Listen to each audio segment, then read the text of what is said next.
में 20 साल जेल में रहना पड़ा। आज कहानी सूरत से है। फैसला गुजराती में है, इसलिए हमने इंडियन एक्सप्रेस के कमाल सैयद की रिपोर्ट और मुस्लिम मिरर में छपी रिपोर्ट की मदद ली है।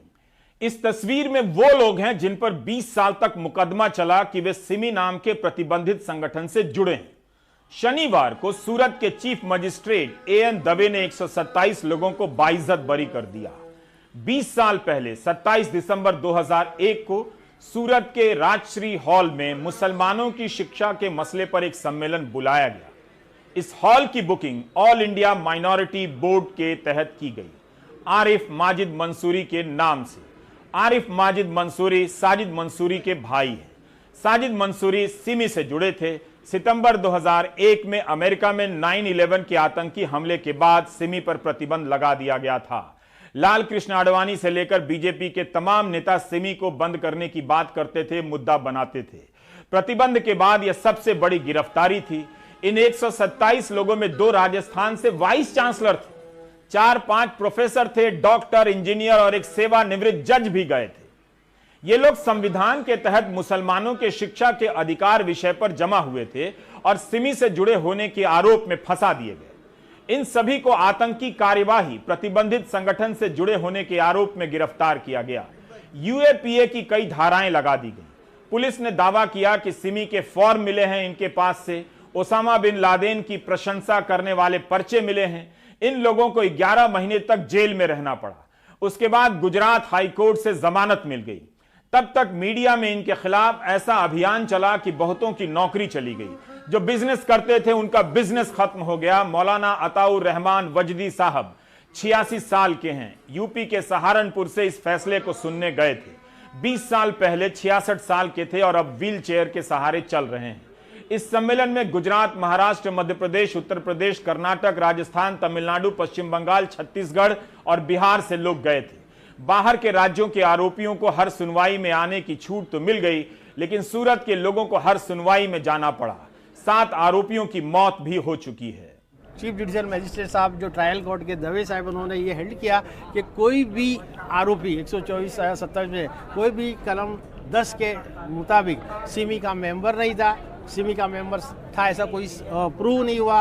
उन्होंने कोई अनलॉफुल एक्टिविटीज़ की है ऐसा भी कोई प्रूफ नहीं है। उनके पीछे विरुद्ध कोई भी एविडेंस आया नहीं है। और दूसरा के सेक्शन 17 के नीचे, यूएपीए की सेक्शन 17 के नीचे जो सेंट्रल गवर्नमेंट के सैंक्शन देनी चाहिए प्रोसिक्यूशन की, वो वैलिड सैंक्शन नहीं थी। और सब तमाम वो पुरावे और वो दस्तावेज देखने के बाद आज ट्रायल जज ने सभी 127 आरोपियों को रिहा कर दिया है, उनको निर्दोष जाहिर कर दिया। अभी भी 5 लोग अन्य धाराओं के कारण इस केस में जेल में बंद हैं। फैसले के दिन 111 लोग मौजूद थे। इंडियन एक्सप्रेस ने अपने एक्सप्लेन्ड खंड में इस केस पर और विस्तार से रोशनी डाली है। पुलिस का एक बयान था कि हमने रात में छापे मारे, कुछ लोग सो रहे थे, कुछ लोगों के पास मोबाइल फोन थे जो उन दिनों बहुत कम लोगों के पास होते थे, कुछ लोगों ने सिम कार्ड ही निगल लिया। इस तरह के आरोप लगाए गए थे। अदालत ने पाया कि सरकारी वकील की दलीलें भरोसे के लायक नहीं हैं कि ये लोग सिमी के आंदोलन को बढ़ावा देने के लिए सूरत में जमा हुए थे। सरकारी वकील यह भी साबित नहीं कर सके कि ये लोग सिमी के सदस्य थे। जब अगस्त 2008 में साजिद मंसूरी को अहमदाबाद धमाके के आरोप में गिरफ्तार किया गया, तब पुलिस ने कहा कि इसकी तलाश 2001 के सूरत केस से ही हो रही थी। ये फरार था। इन धमाकों में 56 लोगों की मौत हुई थी। तब इसके पीछे इंडियन मुजाहिदीन का हाथ बताया गया। एक्सप्रेस ने लिखा है कि गुजरात पुलिस के मौजूदा प्रमुख आशीष भाटिया उस वक्त सूरत के ज्वाइंट कमिश्नर थे। बाद में वे सीरियल धमाके की जांच से भी जुड़े। इस केस में सरकार की तरफ से लड़ने वाले वकील जगपुरुष सिंह राजपूत 2012 में बीजेपी के टिकट पर अहमदाबाद से चुनाव लड़ते हैं और विधायक बन जाते हैं। इधर लोगों की जिंदगी बर्बाद हो जाती है। आतंक के आरोप में 127 लोगों को 20 साल मुकदमे झेलने पड़े हैं। इस केस से किसे राजनीतिक लाभ हुआ और किसे अपने करियर में लाभ हुआ, इसका हिसाब तब होगा जब राजनीति पर बात करने वाले लोग सिस्टम के बारे में बात करेंगे कि किसी को फंसा देना इस देश में इतना आसान क्यों है। जिस देश में आज भी अवैध रूप से राष्ट्रीय सुरक्षा कानून लगा दिया जाता हो, उस देश में ऐसी खबरों के लिए किसके पास वक्त है। यह जरूर जानना चाहूंगा कि ऐसी खबरों को सुनकर निर्दोष को फंसाने वाले अफसर पार्टी करते होंगे या प्रायश्चित करते होंगे? हम एक दूसरा क्वेश्चन पुट अप करना चाहते हैं सिस्टम पे। जो सिस्टम जिन्होंने कंप्लेन की थी वही हमारे इन्वेस्टिगेशन ऑफिसर थे। लीगली कैसे सही है हमें नहीं मालूम, लेकिन सिस्टम ने जो है उनको ये पावर दिया है। दूसरा, सिस्टम ने 20 साल हमारे ख़राब किए हैं। ये सिस्टम ने 20 साल हमारे कैसे ख़राब किए? हमारी बीवी, बच्चे, हमारे कारोबार, हमारे जॉब्स, इतनी प्रॉब्लम्स जो फेस करनी पड़ी, कितने लोगों को जॉबलेस होना पड़ा, कितनों के कारोबार ख़राब हुए, एक साल तक जेल में रहना पड़ा, हर महीने यहाँ आकर हज़ारों रुपया खर्च करना पड़ा, वकीलों की फ़ीस, ये सारे मामला। तो एक आदमी जो हैंड टू माउथ हो, ये कैसे अफोर्ड कर सकता है? तो ये जो प्रॉब्लम्स है, इसको कंपनसेट कौन करेगा? हम ये क्वेश्चन पुट अप करना चाहते हैं कि अगर सिस्टम बेगुनाहों को इस तरह 20-20 साल रगड़ कर अगर जस्टिस देता भी है तो उसके जो लॉसेस है उसको कैसे कंपनसेट किया जा सकता है? सिस्टम के इन सितमों को छेड़ दीजिए आप बस। देश भर में लाखों लोग धर्म की दीवार तोड़कर रोते बिलखते आपके सामने आ जाएंगे। यह इतना बड़ा मसला है।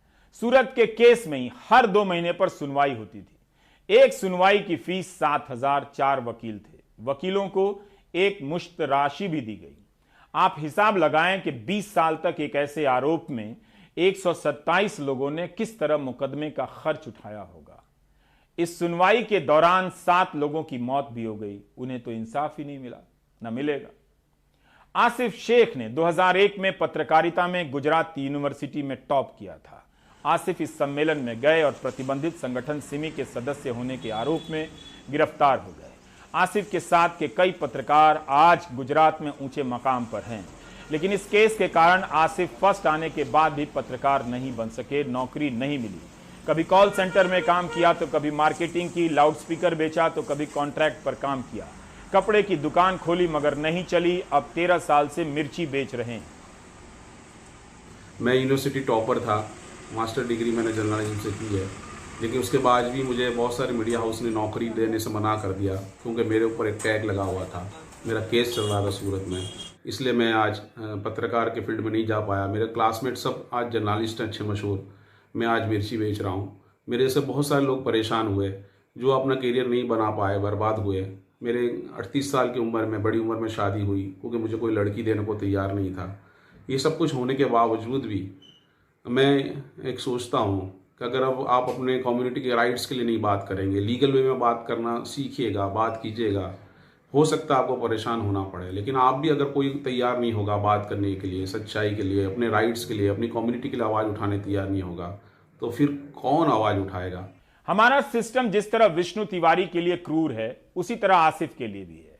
किसी को फंसाना इतना आसान हो चुका है कि फंसाने वालों को बस एक कलम चलानी होती है, फिर मीडिया उसे आतंक से जोड़कर खबर बना देता है। पुरानी खबरों की क्लिपिंग तो नहीं मिली, लेकिन आप पिछले साल इसी वक्त तबलीग जमात के कवरेज को याद कर सकते हैं क्या हुआ था। ऑटो रिक्शा चलाने वाले आसिफ सरबती सूरत में हेल्थ वर्कर के रूप में काम करते थे। सरकारी नौकरी थी। 33 साल के थे उस वक्त जब मुकदमा हुआ। अब 53 साल के हैं। इस केस के बाद निलंबित कर दिए गए और निलंबित होने के कारण 2,000 रुपए महीने ही मिलते रहे, लेकिन पूरी सैलरी कभी नहीं मिली क्योंकि नियम है। सिमी का लेबल चिपकने के कारण ऑफिस के लोग भी आसिफ से दूर हो गए। आर्थिक स्थिति खराब हुई तो आसिफ ऑटो रिक्शा चलाने लगे। प्रोफेसर मोहम्मद अब्दुल का प्रमोशन होने वाला था 2001 में, लेकिन सूरत मामले में जेल चले गए। जोधपुर के रहने वाले प्रोफेसर मोहम्मद अब्दुल जयनारायण व्यास यूनिवर्सिटी में बिजनेस, फाइनेंस और इकोनॉमिक्स पढ़ाते थे। 2015 में रिटायर होने तक उन्हें प्रमोशन नहीं मिला। प्रोफेसर अब्दुल को उन 4 मुख्य आरोपियों में रखा गया था जिन्हें 14 महीने की जेल हुई और सुप्रीम कोर्ट से बेल मिली थी। सरकार खुद भी अपने इस मामले में आगे बढ़कर कि भाई इस मामले में किसी न किसी वजह से जो गलती हुई है और उसके अपने कंपनसेशन के लिए वो कोई कदम उठाती है तो ये भी अपने उनके लिए एक भले की बात होगी और एक अच्छा मैसेज जाएगा।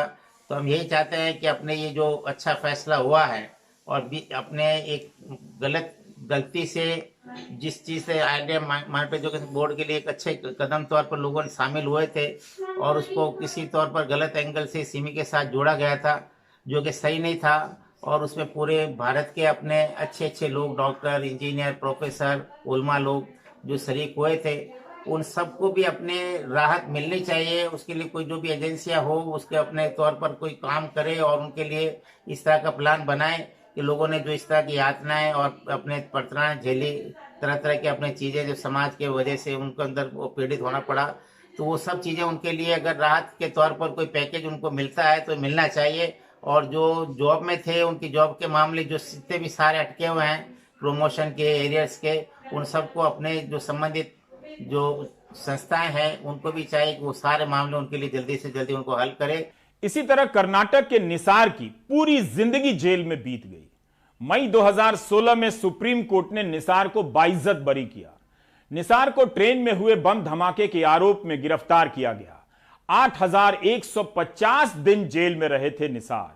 जेल से आने के बाद कहा था कि मेरे लिए तो जिंदगी खत्म हो गई। अब जो आप देख रहे हैं वो एक जिंदा लाश है। यह आप पर निर्भर करता है कि आप सबके लिए कैसा सिस्टम चाहते हैं। आखिर विष्णु तिवारी, चांद मोहम्मद, आसिफ शेख, निसार जैसे लोग किससे इंसाफ मांगे। भदोई जिले में जोखन तिवारी को अगवा किए जाने और मार देने के आरोप में दूधनाथ तिवारी, काशीनाथ तिवारी, वंशराज तिवारी और राम अवतार तिवारी पर हत्या का मामला दर्ज होता है। निचली अदालत से चारों को सजा होती है और इन्हें 3 साल जेल में रहने के बाद जमानत मिलती है। अब पता चलता है कि जोखन तिवारी तो जिंदा हैं। दरअसल जोखन पहले भी घर आते जाते रहे थे। इस दौरान उसके 2 बच्चे भी हुए, लेकिन जोखन पुलिस के हत्थे नहीं चढ़ सके। अब पकड़े गए हैं तो काशीनाथ तिवारी, वंशराज तिवारी, राम अवतार तिवारी और दूधनाथ तिवारी जेल में बिताए 3 साल का हिसाब मांग रहे हैं और इंसाफ मांग रहे हैं। पर सुन कौन रहा है? हमरे दोनों भाई जीजा के, हमें दोनों भाई के बता दें तो मार के उठाए ले गए। हम सब साहब घरे रहे, प्रशासन पहुंचा, हमें पकड़ के ले चला आया साहब। 3 साल 2 महीना साहब जेल में रहे। हाँ, ये बात अपहरण का मामला दर्ज कराया गया। हाँ, साल 2 साल में घरे आवत रहें, 2 रात भर रहें, उसके बाद भाग जाते रहें। भागे के बाद में दहिया भागे के चांस ना पाए, बहनियाँ देख लिए। उसके बाद में अपन साहब लोग के फोन प्रशासन बुला लिए, पकड़वाई दिए साहब। सवेरे आज पकड़ाई गए साहब। इसका हमें न्याय चाहें तो साहब बर्बाद हो गए। बहुत ज्यादा तिवारी हो गया। लेकिन आज की भी एक और घटना है। बलिया में मुकेश तिवारी 14 साल जेल में रहने के बाद बाइज्जत बरी हुए। क्यों? क्योंकि उनके पिता ने कथित तौर पर दारोगा को रिश्वत देने से मना कर दिया, तो दारोगा ने किसी की हत्या में उन्हें झूठा फंसा दिया। उनकी जिंदगी बर्बाद हो गई मुकेश तिवारी की। किसी को फंसाना कितना आम है। हमारी पुलिस ऐसी क्यों है? किसी को